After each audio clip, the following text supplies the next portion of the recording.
So let us start Unit 8 of Chapter 2, Indian Contract Act 1872, that is bailment and pledge. So here's a unit overview, that is bailment, duties and rights of bailer, duties and rights of bailee, then finder of goods, general lien and particular lien, and pledge. We have pawnee rights, we have pawner rights, then pledge by mercantile agent, and we have a distinction between bailment and pledge. So basically, let us start with the notes. So what is basically contract of bailment? So that is defined in section 148. Bailment, contract of bailment. So contract of bailment 148. French word bailer, which means to deliver. Bailment means handing over or to change possession. Consideration is not necessary for bailment. So it is not necessary for bailment. ठीक है, consideration जो है वो necessary नहीं है bailment के लिए. आप लोगों को पता होगा bailment वाला जो चीज़ है, हम लोग exceptions of consideration के में section I think 25 था वो कि consideration agreement without consideration is void. उसी में एक exception था हमारा NCP ACBC में कि हमारा कॉन्ट्रैक्ट ऑफ बेलमेंट था जिसमें हम लोग कंसिडरेशन नहीं लेते हैं. ठीक है, तो एज पर 148 जो है हम लोग बताते हैं delivery, contract, purpose, after the purpose जो कि अकम्प्लिश हो जाएगा, और return of dispose as per the instructions. तो bailment is the delivery of goods by one person to another for some purpose upon a contract that the goods shall when the purpose is accomplished be return और disposed of, otherwise disposed of according to the directions of the person delivering them. Basically bailment is the delivery of goods by one person to another for some purpose upon a contract that the goods shall, when the purpose is accomplished, be returned or otherwise disposed of according to the set of instructions given by the according to the directions of the person delivering them. तो देखो A है baler, B है बेली. कैसे? ये जो है Taylor है और ये क्लोथ का. ठीक है, देखो the person delivering the goods, bailor ना डिलीवर कर रहा है बेली को, the person to whom the goods are delivered, तो बी बेली है. ठीक है, ये है एक मैकेनिक कार, इस तरह का एग्जाम्पल है.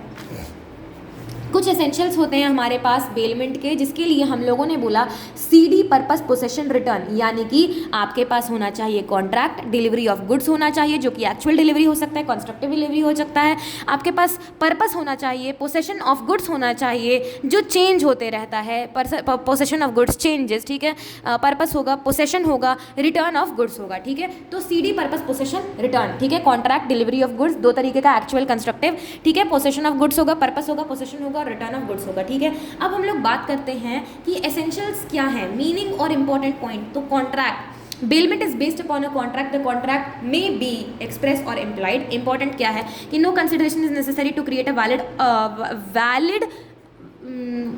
contract of bailment. ठीक है, डिलीवरी ऑफ गुड्स एक्चुअल या कंस्ट्रक्टिव हो सकता है. It involves the delivery of goods from one person to another for some purpose upon a contract क्या था भाई, upon a contract that the goods shall when the purpose is accomplished be disposed of और otherwise return disposed of accomplished be returned or otherwise disposed of according to the directions of the person delivering them. ठीक है, ये था. लेकिन हम लोग पढ़ रहे थे कि it involves the delivery of goods from one person to another for some purpose. ठीक है, only movable goods and never for immovable goods, यानी कि मनी. ठीक है, immovable goods या तो मनी के लिए नहीं है, सिर्फ और सिर्फ movable goods के लिए है. कौन सा? बेलर, बेली, बेलमेंट वाला चीज़. ठीक है, पर्पस क्या है? The goods are delivered so for some purpose, किसी न किसी पर्पस के लिए ही डिलीवर होते हैं. द पर्पस में भी एक्सप्रेस या इम्प्लाइड. आप एक्सप्रेस तरीके से बता दो या तो आपके कंडक्ट से पता होना चाहिए. पोसेशन होना चाहिए. Change of possession doesn't mean change of ownership. Possession का चेंज होना ओनरशिप का चेंज होना नहीं होता है कि baler is still the owner. Baler जो बेलर दिया सामान रखने के लिए वो अभी भी ओनर वही है. ठीक है, okay. Custody and possession is different. Custody और पोसेशन अलग अलग चीज़ होता है. If someone has the custody without the possession does not become a bailee, यानी कि अगर किसी के पास कस्टडी है तो पोसेशन नहीं है तो वो बेली नहीं बनता है. कस्टडी और पोसेशन में क्या डिफरेंस देखो. कस्टडी ना only physical availability but no control, it is not a bailment. यानी कि बैंक लॉकर में आप पैसा वगैरह, सोना वगैरह रखते हो, उसको कस्टडी कहेंगे. पोसेशन में ना आपके पास फिजिकल कंट्रोल आ जाता है. ठीक है, इसको बेलमेंट कहते हैं. ठीक है, अब देखो एक लिखा हुआ है यहाँ पर चीज़, deposit of money in a bank is not bailment since the money return by the bank would not be identical currency notes. वो एकदम पूरा एग्जैक्ट करेंसी नोट्स नहीं रहेंगे, इसलिए वो कस्टडी में रहता है. वो कस्टडी में रहता है, पोसेशन में नहीं रहता है. अगर पोसेशन में रहता है तो वो एकदम सेम टू सेम. आपने अगर मान लो ये रबर आपको ने दिया है बेलर को रखने के लिए, तो आपको यही सेम टू सेम रबर आपको वापस मिलेगा. ठीक है, दैट इज जस्ट एग्जाम्पल. ठीक है, अब हम लोग बोलते हैं ना कि रिटर्न ऑफ गुड्स होता है. सेम फॉर्म में सेम गुड्स होना चाहिए, कोई तरह का एक्सचेंज नहीं होना चाहिए any other good of higher value. आप हायर वैल्यू का गुड दे करके बोलोगे कि नहीं मैं नहीं दे सकता तो मैं आपको हायर वैल्यू का गुड देता, ये भी नहीं चलेगा। तो bailee is oblige to return the goods physically to the bailor, ठीक है। The goods shall be return in the same form as given और may be altered as per bailor's direction, ठीक है।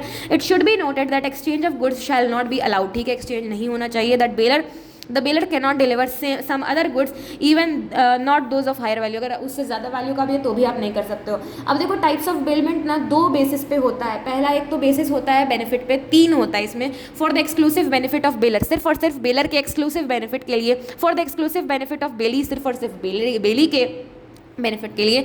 For the mutual benefit of bailor and bailee, यानी कि दोनों के लिए, ठीक है। अब देखो दूसरा होता है ना on the basis of reward, basis of reward. पहला था बेसिस ऑफ बेनिफिट, दूसरा बेसिस ऑफ रिवॉर्ड। इसमें ना आपका ग्रेचुटस बेलमेंट आता है और नॉन ग्रेचुटस बेलमेंट आता है। ग्रेचुटस बेलमेंट में ना आपका होता है कि bailment where the service provided for free of charge, that is no payment of reward is involve, यानी कि आपको कोई रिवॉर्ड नहीं देना है, तो ये होता है ग्रेचुटस बेलमेंट। आपको ना रिवॉर्ड जो है वो नो कंसिडरेशन इज देयर, ठीक है, नो रिवॉर्ड। बेनिफिट क्या होता है? एक्सक्लूसिव बेनिफिट ऑफ एक party, exclusive benefit of baler या बेली होता है। Benefit is either for baler और बेली, नॉट बोथ, ठीक है, एक का होता है। A friend lends his car to another friend for personal use without expecting any payment. In this case, the benefit is solely for the बेली जो बोरो कर रहा है कार, वो कार ले रहा है, वो भी बिना पैसा का, वो बोरो कर रहा है ना, उसको कहेंगे ग्रेचुटस बेलमेंट। नॉन ग्रेचुटस बेलमेंट में ना आपको रिवॉर्ड मिलता है, यानी कि कंसिडरेशन मिलता है। बेनिफिट होता है mutual benefit of both the parties. तो bailment where both the bailor and bailee gain some benefit, तो कुछ ना कुछ बेनिफिट दोनों को मिलता है। तो बोथ बेनिफिट, बेलर होता है और बेली, दोनों को बेनिफिट मिलता है, ठीक है। Benefit is for both bailor and bailee, दोनों के लिए ये होता है। एग्जाम्पल होता है a person gives their car to a mechanic for repairs, ठीक है। द बेलर यानी कि कार का owner, benefits of getting the car fixed and the bailee mechanic gets paid for the service, यानी कि उसने कार दिया तो उसने ना कार जो है ना उसको बनाने के लिए दिया, तो वो पेमेंट भी ना कर रहा है, तो वो पेमेंट कर रहा है तो वो नॉन ग्रेचुटस बेलमेंट हो गया। इसका केस लॉ है ना Hyman and wife versus Nye and sons 1881, वो हम लोग देखेंगे बुक में। उसके बाद on the basis of reward होता है, ग्रेचुटस फ्री ऑफ चार्ज होता है, कोई कंसिडरेशन नहीं होता है। नॉन ग्रेचुटस में होता है चार्ज होता है और कंसिडरेशन भी होता है। On the basis of benefit, exclusive benefit of either baler या बेली, म्यूचुअल बेनिफिट ऑफ दोनों को, ठीक है। अब टर्मिनेशन ऑफ कॉन्ट्रैक्ट आता है बेलमेंट का। इसमें ना एक्सपायरी ऑफ फिक्स्ड पीरियड होता है, फुलफिलमेंट ऑफ द पर्पस होता है, bye death of the baler और बेली होता है, इनकंसिस्टेंट यूज ऑफ गुड्स होता है और डिस्ट्रक्शन और modification of the subject matter होता है। तो termination of contract of bailment हम लोग बोलेंगे कि एक्सपायर होने से पहले पर्पस को फुलफिल करे, डेथ का कोई भरोसा नहीं, इसलिए आई यूज डिम सम एज स्ट्रेस बस्टर्स, ठीक है। ये एक तरह का नेमोनिक है विच आई सर्च ऑन यूट्यूब। तो एक्सपायरी होता है फिक्स्ड गुड्स का, फिक्स्ड पीरियड का एक्सपायरी हो जाता है ना फिक्स्ड पीरियड का। कॉन्ट्रैक्ट बेलमेंट का कब टर्मिनेट कर जाता है? जब आपका फिक्स्ड पीरियड एक्सपायर हो जाता है, जब आपका पर्पस फुलफिल हो जाता है, जब बेलर या बेली का डेथ हो जाता है, जब कोई इनकंसिस्टेंट यूज हो जाता है गुड्स का, जब डिस्ट्रक्शन या तो मॉडिफिकेशन हो जाता है कि इसमें यार सब्जेक्ट मैटर में, ठीक है। तो एक्सपायर हो उसके पहले, यानी कि when stipulated period comes to an end the contract of bailment shall terminate, FP यानी कि फुलफिलमेंट ऑफ द पर्पस को फुलफिल करके, when the specific purpose is accomplished, contract of जो बेलमेंट है वो टर्मिनेट हो जाएगा। On the death of bailor और बेली, उसके बाद by notice on the inconsistent usages by the bailee, bailor can what he can give notice and terminate the bailment, contract of bailment, okay. उसके बाद इसमें ना subject matter ही destroy हो जाता है, तो हो जाता है टर्मिनेट वो बेलमेंट, ठीक है। सब्जेक्ट मैटर क्या? जैसे कि आपने ना अपना एक प्रीशियस वॉच दिया एक आदमी को रखने के लिए, वो आपका बन गया बेलर, आपने पैसा दिया, वो वॉच टूट गया तो बेलमेंट एंड हो गया, ठीक है, एंड हो गया ना एक तरह से, समझो। ड्यूटीज और राइट्स होता है बेलर और बेली का। जो बेलर का ड्यूटी रहेगा ना वो बेली का राइट होगा और वाइस वर्सा। अब देखो एग्जाम्पल दे रहे हैं, ये एक आदमी है और ये एक आदमी है, ये इसको अपना पसंदीदा घड़ी रखने के लिए देता है, तो ये बेलर हुआ, ये बेली हुआ। Bailor is the person who delivers the goods, bailee is the person to whom the goods are delivered. Bailee कौन? ये वाला। बेलर कौन? ये वाला। बेलर कौन? ये वाला। बेली कौन? ये वाला। तो आई होप कि ये क्लियर है, ठीक है। तो जो बेलर का जो ड्यूटी रहेगा ना वही बेली का राइट्स रहेगा। जो बेली का राइट्स रहेगा वो क्या जो बेलर का राइट्स रहेगा क्या वो बेली का ड्यूटी रहेगा? देखते हैं ड्यूटी क्या है बेलर का। सेक्शन 150, 158, 159 और 164। तो हम लोग देखते हैं इसमें no time pass for bailor, आर हम लोग कैपिटल लिखे, क्यों? क्योंकि रिटर्न आता है उसमें। 158 बताता है कि नेसेसरी एक्सपेंस, यानी कि बेलर को नेसेसरी एक्सपेंस करना है पे, ठीक है, duty to pay necessary expenses, ठीक है। 164 बताता है कि title defective bailor's responsibility to bailee, ठीक है। पी आता है प्रीमेच्योर टर्मिनेशन। 159 प्रीमेच्योर टर्मिनेशन, यानी कि duty to indemnify for termination, premature termination से, ठीक है। एफ आता है फॉल्ट, ठीक है। 150 fault, duty to disclose faults in the goods bailed, यानी कि आप जो गुड्स उसको अपना प्यारा सा जो वॉच दे रहे हो ना उसको रखने के लिए, उसमें जो डिफेक्ट है वो भी तो बताओ। अरे उसमें जो आपने पानी में गिरा करके उसे जो खराब किया उसको फिर आपने मरम्मत करवाया वो भी तो बताओ। फिर आप बोलोगे आपको खराब हो गया, आपको दिया था तो आपके वजह से खराब हुआ, ये नहीं, गलत बात है। फॉल्ट आपको बताना है, उसमें फॉल्ट आपको डिस्क्लोज करना है गुड्स में। आर मतलब रिटर्न, जो रिटर्न यानी कि डिनाई, ओके, यानी कि आपको रिटर्न भी करना है, रिटर्न करना है, ठीक है। अब टाइटल डिफेक्टिव में दो चीज़ आता है, इंडेमनीफाई फॉर एनी लॉस और रिसीव बैक द गुड्स, ठीक है, दो चीज़ आता है, ये दो चीज़, ठीक है। उसके बाद ना हमारे पास ना rights of bailor and bailee against wrongdoer, यानी कि थर्ड पार्टी के खिलाफ एक होता है, तो वो क्या चीज़ होता है, 180 और 181 होता है। एक होता है suit by bailor and bailee against wrongdoers, देखो फिर से, suit by bailor and bailee against wrongdoers, जो गलत काम किए हैं उस गुड के साथ, वो इंसान के खिलाफ बेलर बेली दोनों साथ में लड़ेंगे 180 के तहत। 181 के तहत अप्रोप्रिएशन ऑफ रिलीफ और compensation obtained by such suite, उस स्यूट से मिला हुआ अप्रोप्रिएशन रिलीफ का जो है वो computation that is obtained by that suite, ठीक है। उसके बाद राइट होता है कुछ बेलर का 153, 159 और क्या है 153, 159, 180 और 181। एसएसटीडी कॉल फॉर बेलर, क्यों एसएसटीडी कॉल फॉर बेलर, देखो एस है suit third parties 180, 181 suit third parties, right to file a suit against a wrongdoer. S है स्यू द बेली, आप बेली को भी स्यू कर सकते हो ना, right to sue the bailee in case अगर वो करेगा तो ये कॉमन लॉ होता है, ठीक है। टी क्या होता है, टर्मिनेट, यानी कि right to terminate the bailment, आप चाहो तो आप बेलमेंट को टर्मिनेट कर दो, कौन, अरे बेलर के पास राइट है, ठीक है। 153 डी है डिमांड बैक, आपको ना डिमांड बैक करना, आपने जो गुड दिया उसको रखने के लिए तो नहीं ना दिया, आपको उससे मांगना है कि भाई साहब मैंने आपको जो अपना कीमती वॉच दिया था ना रखने के लिए, बेलमेंट के लिए, वो मुझे वापस कर दो, आप डिमांड करोगे ना, right to demand back the goods. उसके बाद ना कॉम्पेंसेशन, आप कॉम्पेंसेशन भी ले सकते हो जो कि कॉमन लॉ होता है। ड्यूटीज होता है बेली का 151 टू 157, 160 और 163, देखो मित्रा प्लस ई यानी कि MITRRA और EE, कैसे, एम है मिक्स, नॉट टू मिक्स। अब ये बेली का काम है, ये वाला का काम खत्म हो गया, ये वाला का ड्यूटी और राइट हो गया। अब ये जो है जो गुड्स रखा हुआ है इस बंदे का, तो देखो इसके पास ना ये ड्यूटी रहता है कि इसको ना इतना बढ़िया सा ये 1 किलो चावल रखने के लिए दिया है सिर्फ और सिर्फ 1 महीने के लिए, तो रखो ना, उसमें मिलावट क्यों करना, आप मिक्स कर रहे हो चावल में। अब देखो नॉट टू मिक्स गुड्स में भी 3 तरीके का आता है। आपने तो सबसे पहली बात की आपने कंसेंट के साथ किया, तो विद कंसेंट में 155, अगर आपने कंसेंट के साथ किया तो सेक्शन 155 के तहत आपने सही किया। अगर आपने बिना कंसेंट के किया तो 2 केस आता है, आपने बिना कंसेंट के किया और वो सेपरेबल है, आपने ना इसने ना क्या किया ना, आपको 10 रूबिक्स क्यूब दे दिया, उस 10 रूबिक्स क्यूब में ना आपने 5 इंफीरियर क्वालिटी के रूबिक्स क्यूब को डाल दिया, तो वो सेपरेबल है ना, आपने इनके कंसेंट से नहीं किया, आप पर ये खर्चा बनता है, आप उन 5 रूबिक्स क्यूब को उन 10 में से छाटो, ठीक है, तो वो हो गया आपका 156 without the consent and separable. लेकिन अब हद आपने कर दिया कि इसने आपको 1 किलो चावल दिया था रखने के लिए 1 महीने के अंदर, आपने सोचा चलो इसमें 1 किलो हम थोड़ा सा, आप मान लो ना इसमें ने आपको बासमती चावल दिया, ठीक है, और आपने ना अरवा चावल उसमें मिला दिया, तो आपने कितना गलत किया ना, और वो नॉट सेपरेबल है, आप सेपरेट भी नहीं कर सकते हो, एक एक दाना सेपरेट करोगे तो without the consent and not separable, ठीक है, तो ये सब हम लोग पढ़ेंगे। 157 है इसका सेक्शन, तो 155, 156, 157, तो मिक्स यानी कि duties of bailor not to mix the goods, ठीक है, with consent, without consent and separable, and without consent and not separable. I में आता है इनकंसिस्टेंट यूज, यानी कि आपको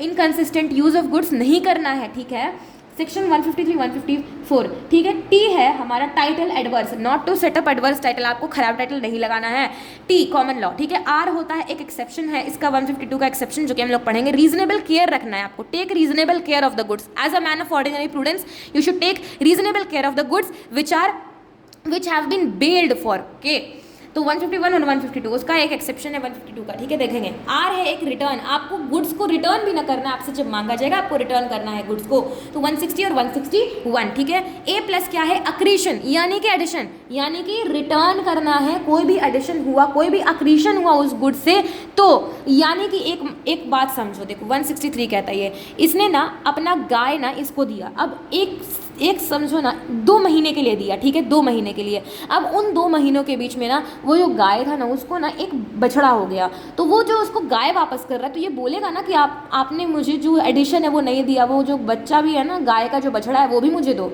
ये थोड़ी कोई बात हुआ, कोई भी उससे एक्रीशन, कोई भी उसका एडिशन हुआ तो वो वापस करो। कौन? अरे बेली वापस करेगा बेलर को। राइट होता है बेली का 165, 166, 167, 170 और 171। CNTL जॉइंट IEE, देखो CNTL joint IEE। 150 compensation fault, right to claim compensation for faulty goods. आपको खराब गुड्स मिला ना तो आप बेली, आप भाई साहब, आपके पास भी राइट्स है, जागो जागो, आपके पास भी राइट्स है। क्या राइट्स है? आप कॉम्पेंसेशन के लिए क्लेम कर सकते हो। किससे? अरे बेलर से। अरे बेलर से, हेलो बेयर, हाय बेली। तो बेली तुम सुनो, बेली, हाँ तुम ना इससे कॉम्पेंसेशन क्लेम कर सकते हो फॉल्टी गुड्स का। हाँ बिल्कुल। Necessary expenses, right to claim necessary expenses. देखो बेली भाई साहब, आपको तो कॉम्पेंसेशन मिल गया फॉल्टी गुड्स का, लेकिन अब ना आप ना इससे नेसेसरी एक्सपेंसेस भी क्लेम कर सकते हो, लेकिन किसके तहत? सेक्शन 158 के तहत, ठीक है।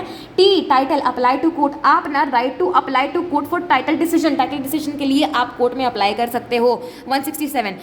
L lien, general lien, particular lien, general lien 171, particular lien 170, ठीक है। डिलीवर एनीवन, अगर जॉइंट बेलर का केस है ना, जॉइंट बेलर है ना, 2 लोग मिलकर के किया है, तो जॉइंट बेलर के केस में या तो इसको रिटर्न कर दो या तो इसको रिटर्न कर दो, है ना। Right to deliver to any one of the joint बेलर्स।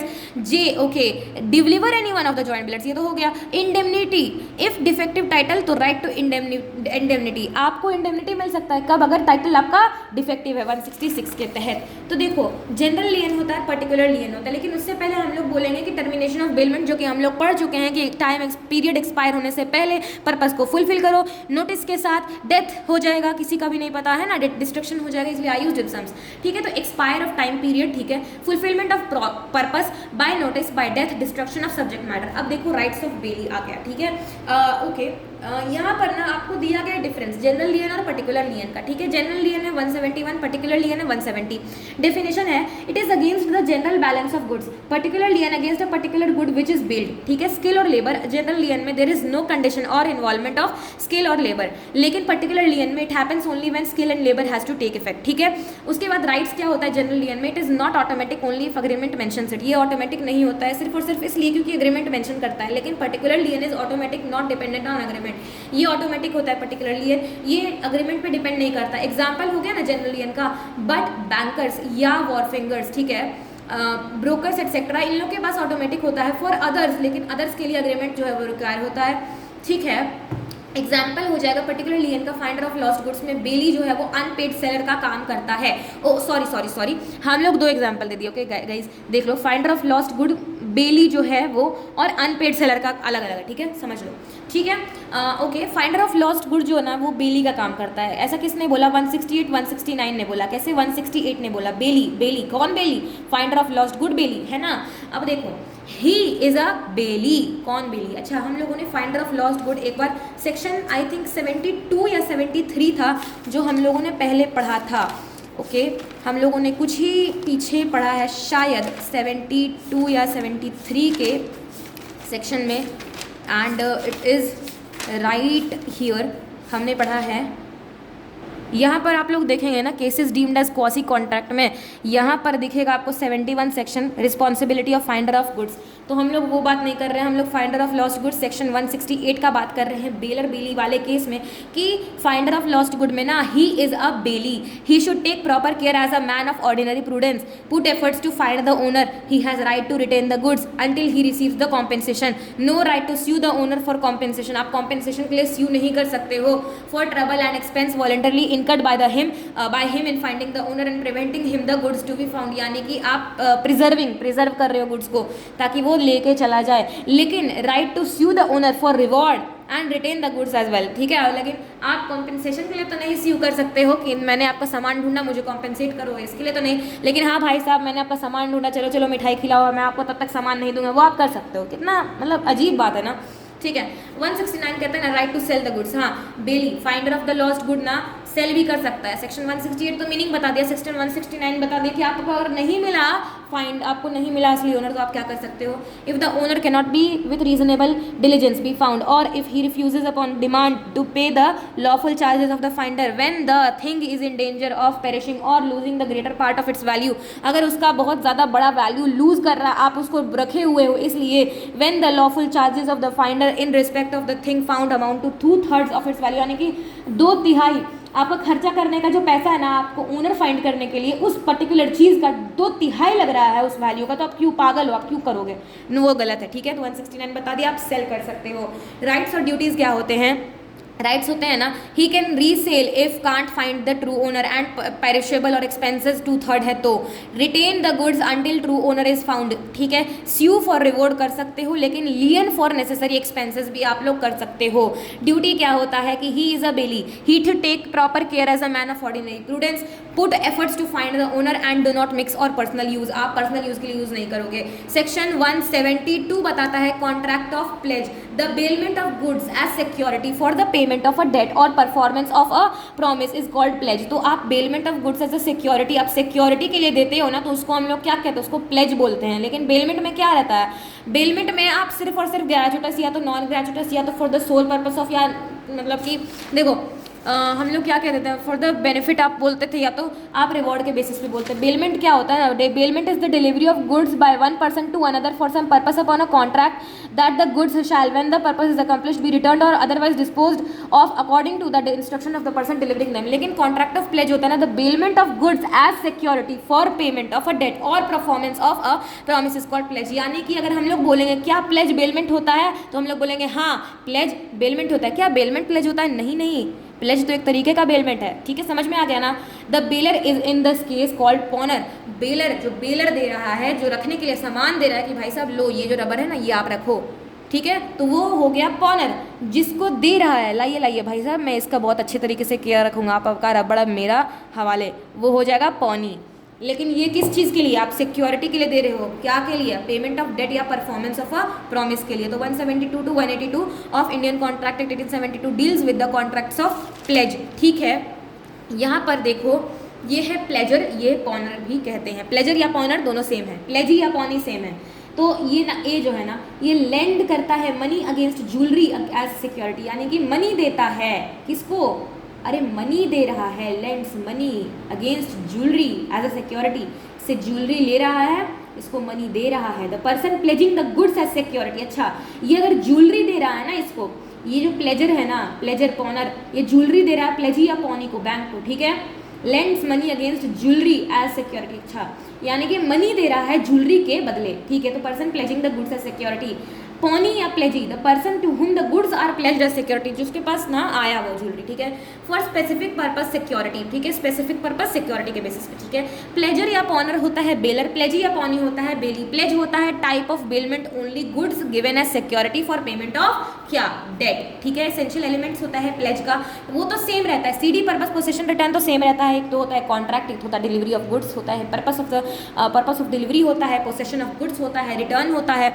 बाकी सब कुछ सेम है। लेकिन उसमें ना कुछ ऐड कर दिया, सीडी पर्पस पोसेशन रिटर्न में ऐड कर दिया है 4 चीज़, वो है SESD, सेस्ड, ठीक है। Pledge is a special kind of bailment, so it has all elements of bailment and some extra features. इसमें एक्स्ट्रा फीचर्स क्या हो गए, 4 बस हो गए, SESD की सेस्ड, ठीक है। There shall be a bailment for security against payment for performance of the promise, यानी कि आप परफॉर्मेंस ऑफ द प्रॉमिस के लिए आप सिक्योरिटी दे रहे हो पेमेंट के लिए, ठीक है, सिक्योरिटी दे रहे हो ना पेमेंट के लिए, ज्वेलरी दे रहे हो ना पेमेंट के लिए। ई से क्या होगा, goods pledge for shall be in existence, जो प्लेज के लिए गुड्स दे रहे हो ना वो एग्जिस्ट करने चाहिए। आप ऐसा नहीं ना बोल दोगे कि वो जो हवा में उड़ रहा हीलियम है ना मैं आपको दे रहा हूँ, नहीं ऐसे नहीं, जो एग्जिस्ट कर रहा है वो दो। The subject matter of pledge is goods, जो सब्जेक्ट मैटर आप दे रहे हो ना वो गुड होना चाहिए, तो पता है। There shall be delivery of goods from pledgor to pledgee, यानी कि प्लेजर से प्लेजी की तरफ गुड्स डिलीवर होना चाहिए, तो बहुत बेसिक सा चीज़ है, बाकी सारा सेम है, सीडी पर्पस पोसेशन रिटर्न तो सेम है, लेकिन ये जो 4 एक्स्ट्रा चीज़ हो गया ना वो बहुत ही ज़्यादा बेसिक चीज़ है। ड्यूटीज और राइट्स ऑफ पॉनर और पॉनी, अब खुश हो जाओ क्योंकि rights of pawnor is same as bailor, यानी कि SSTD कॉल फॉर बेलर, ठीक है। लेकिन यहाँ पर एक प्लस हो जाता है, राइट टू रिडीम, आप रिडीम कर सकते हो सेक्शन 177 के अंदर। पॉनी 173, 174, 175 और 176 ड्यूटीज ऑफ पॉनर होता है सेम एज बेली, सॉरी बेलर, इसका बस डिफरेंस है पॉनी का राइट्स मैं यहाँ पे बताऊंगी, ठीक है। पॉनर का ड्यूटीज क्या है, जो बेलर का ड्यूटी था ना, no time pass for bailor, वही सेम है, बस इसमें ऐड कर दो प्रॉमिस टू परफॉर्म और डी डेफिसिट का पे, ठीक है, 176 सेक्शन, ठीक है। पॉनी का ना सेम एज बेली, यानी कि MITRRA + EE, ठीक है, ठीक है। तो अनऑथराइज्ड एक्सेस एक आ जाता है और एक टाइटल वाला नहीं होता है इसमें, ठीक है, ये टी वाला जो है, ठीक है, ओके। उसके बाद राइट्स ऑफ पॉनी और प्लेजी देखते हैं, जो कि PSEP 173 right to retain pledged goods, आप प्लेज्ड गुड्स को रिटेन रख सकते हो। The pawnee can retain the goods for payment of the debt, performance of the promise, interest and necessary expenses incurred for possession और preservation of the goods, example bank retains pledged stock for loan or interest, ठीक है, plus interest. 174 right to retain for subsequent debts, आगे के dates के लिए आप रख सकते हो क्या, pawnee can retain goods for debts other than the original one only if there is a contract allowing this, retention allowed if a contract permit it, okay. उसके बाद वी हैव 175 में right to extraordinary expenses, right to extraordinary expenses, pawnee can claim reimbursement for extraordinary expenses, example preservation of goods, but can't retain goods for these expenses, can sue instead, ठीक है। यानी कि जो pony है ना, वो claim कर सकता है रीइम्बर्समेंट को एक्स्ट्रा ऑर्डिनरी एक्सपेंसेस के लिए, जैसे कि प्रिजर्वेशन ऑफ गुड्स कर रहे हो तो, लेकिन गुड्स को रिटेन नहीं कर सकता है इन एक्सपेंसेस के लिए, ही कैन स्यू इंस्टेड, ठीक है। पॉनी जो है ना, पॉनी स्यूज फॉर रिपेयर और प्रिजर्वेशन कॉस्ट। 176 में ना rights in case of pawnor's default, pawnor के डिफॉल्ट की वजह से जाए ना राइट होता है वो 176, if the pawnor defaults then pawnee may retain the goods as collateral security and sue the pawnor, ठीक है। सेकेंड है sell the goods after giving notice, third है proceeds from such sale less than pawnor liable for the balance and if more than pay surplus to the pawnor, ठीक है। Bank sells pledged good stocks to if loan is prepaid. Rights of pawnor तो SSTD call for bailor होता ही है, compensation, terminate, suit third party, sue the bailee और demand back return goods. Pawnor has all the rights of the bailor plus right to of redemption to pledged goods, ठीक है। Right to redeem होता है हमारे पास pledged goods का 177 में, by performing the promise at any time subsequent, ठीक है, before the actual sale but promisor must pay extra expenses incurred by the pledgee. Duties of pawnee होता है मित्रा प्लस, ठीक है। देखो मिक्स नहीं करना है, इनकंसिस्टेंट यूजेज नहीं करना है, टाइटल एडवर्स नहीं करना है, रीजनेबल केयर रखना है, रिटर्न करना है, एक्रेडिशन को एडिशन होगा तो दे देना please. Duties of pawnor, no time pass for bailor, कोई भी देखो अब देखो N है नेसेसरी एक्सपेंसेस, ड्यूटी होता है पॉनर का ना, नेसेसरी एक्सपेंस पे करना, टाइटल डिफेक्टिव नहीं करना, प्रीमेच्योर टर्मिनेशन तो उसका आपका है, ठीक है, ड्यूटी। फॉल्ट है तो बता दो, रिटर्न कर दो, डिनाई, ठीक है। Pledged by non-owners connect to the topic of section 27 to 30 of SOGA, okay, sale by non-owners from SOGA 1930। अब देखो एक ना सेक्शन 27 से 30 के बीच में ना एक टॉपिक आता है जो कि हम लोग आगे पढ़ेंगे कि नॉन ओनर्स फ्रॉम जो है वो सेल करते हैं तो क्या होता है। सबसे पहले तो जनरल रूल है कि नॉन ओनर कांट प्लेज, जो ओनर नहीं है वो प्लेज तो कर नहीं सकता है, लेकिन एक्सेप्शन है कि मर्केंटाइल एजेंट क्या वो कर सकता है 178 में, हाँ वो कर सकता है। जॉइंट ओनर्स कर सकता है, वॉइडेबल कॉन्ट्रैक्ट होल्डर कर सकता है 178 के ए में। लिमिटेड इंटरेस्ट होल्डर्स क्या कर सकता है, बिल्कुल 179। सेलर्स और बायर्स इन पोसेशन बिल्कुल। एस्टोपेल बिल्कुल। प्लेज होता है वैलिड पॉनी गुड फेथ में, तो पॉनर पॉनी को नोज नहीं के। बेलमेंट और प्लेज में जो है डिफरेंस है। MP UPSC, MP Madhya Pradesh में जाके यूपीएससी करेगा कौन, बेलमेंट और प्लेज। बेलमेंट और प्लेज पढ़ते पढ़ते एमपी में यूपीएससी निकल गया। बहुत अच्छा नेमोनिक है ना, कोई बात नहीं। मीनिंग है, पार्टीज है। उसके बाद यूपीएससी, यू क्या है, rights to use of goods. P क्या है, पर्पस है। यूपीएस, एस क्या है, right to sell the goods और कंसिडरेशन है सी, ठीक है। UPSC, MP UPSC. मीनिंग है बेलमेंट का transfer of goods by one person to another for some purpose upon a contract that the goods shall when the purpose is accomplished be return और disposed of according to the directions of the person delivering them. ये हो गया आपका पूरा का पूरा definition. कौन सा सेक्शन 148 का ना, 148 का ना, देखो 148 का है ना, 148 का है बिल्कुल। प्लेज का क्या है, प्लेज का भी कोई सेक्शन है बट आप पीछे नहीं जाएंगे। Transfer of goods from one person to another as a security for repayment of debt as known as pledge, ठीक है। पार्टीज क्या होता है, the person delivering the goods under a contract of bailment is called a bailor, the person to whom the goods are delivered under a contract of bailment is called as bailee, the person who delivers the goods as security is called the pawnor, pawnor या pledger बोल दो, the person to whom the goods are delivered as security is called the pawnee या फिर pledgee बोल दो। Purpose क्या है, for any purpose as specified in the contract for bailment, example for safe custody, for repairs, for processing of goods, pledge is made for the purpose of delivering the goods as security for payment of a debt और performance of the promise, ठीक है। Consideration में be made for without made, आप consideration दे भी सकते हो नहीं भी दे सकते हो, यानी कि मेड फॉर और विदाउट कंसिडरेशन, लेकिन ऑलवेज मेड फॉर कंसिडरेशन। कौन सा प्लेजर है, आप सिक्योरिटी के लिए ना दे रहे हो, ठीक है। Right to sell the goods, आपके पास सेल को गुड्स को सेल करने का राइट होता है। देखो बेलमेंट में तो ऐसा नहीं होता, लेकिन हाँ प्लेज में ऐसा होता है। The bailee has no right to sell the goods even if the charges of bailment are not paid to him, the bailee's rights are limited to suing the bailiff for his dues to the exercise lien on the goods bailed, ठीक है। उसके बाद pawny has the right to sell the goods if the pawner fails to redeem the goods, ठीक है। right to use the goods, bailey जो है can use the goods only for the purpose specified in the contract of bailment and not otherwise, लेकिन pledgee और pawner जो है ना cannot use the goods pledged, ठीक है।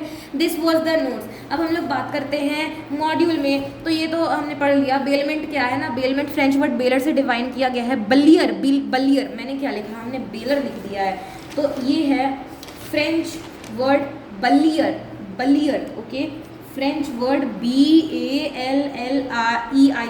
तो मैंने लिख दिया है, देख लो, BALLEIR, ठीक है। तो बलियर से लिया गया है, bailler, French word bailler which means to deliver. Bailment etymologically means handing over या फिर चेंज ऑफ पोसेशन। सेक्शन 148 बताता है कि bailment is the delivery of goods by one person to another for some purpose upon a contract that the goods shall when the purpose is accomplished be returned or disposed of, otherwise disposed of according to directions of the person delivering them. इसमें bailor होता है the person delivering the goods, bailee होता है the person to whom the goods are delivered.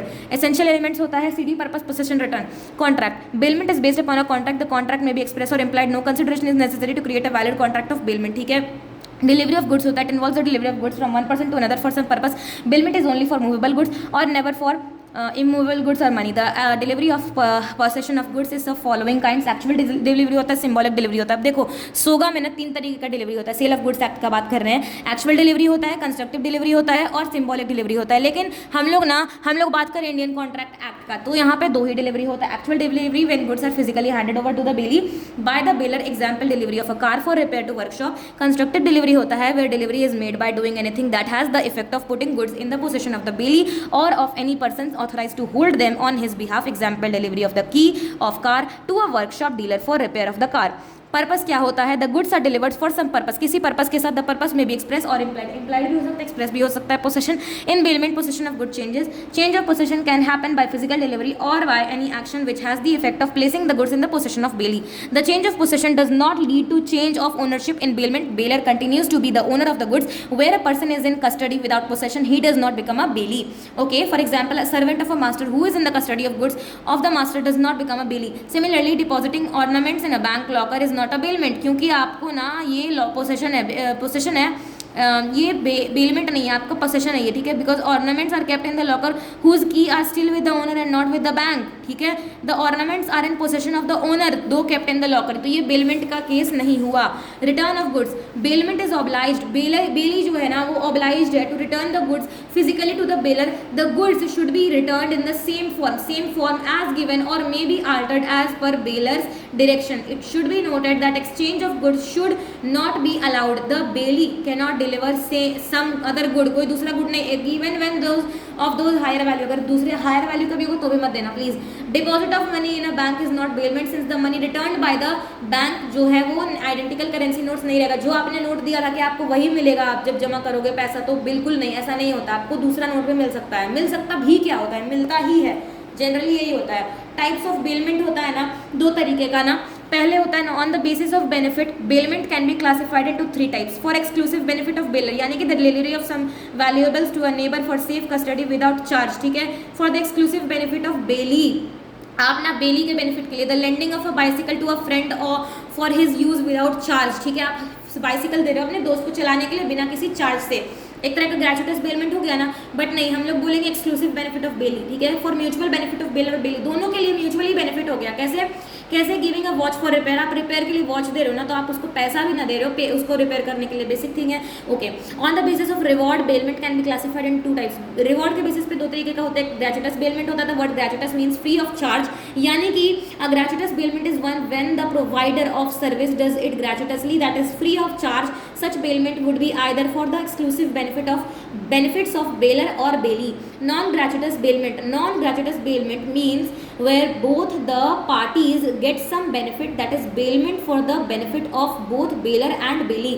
यानी कि bailment मिलता है benefit दोनों को, बेलर और बेली दोनों को। Non gratuitous bailment, okay, non gratuitous bailment दोनों को बेनिफिट मिलता है, ठीक है। ड्यूटीज ऑफ बेलर क्या है, मैंने बता दिया, no time pass for bailor, ठीक है। The duties of bailor are spelled out in a number of sections, that is section 150, 158, 159, 164।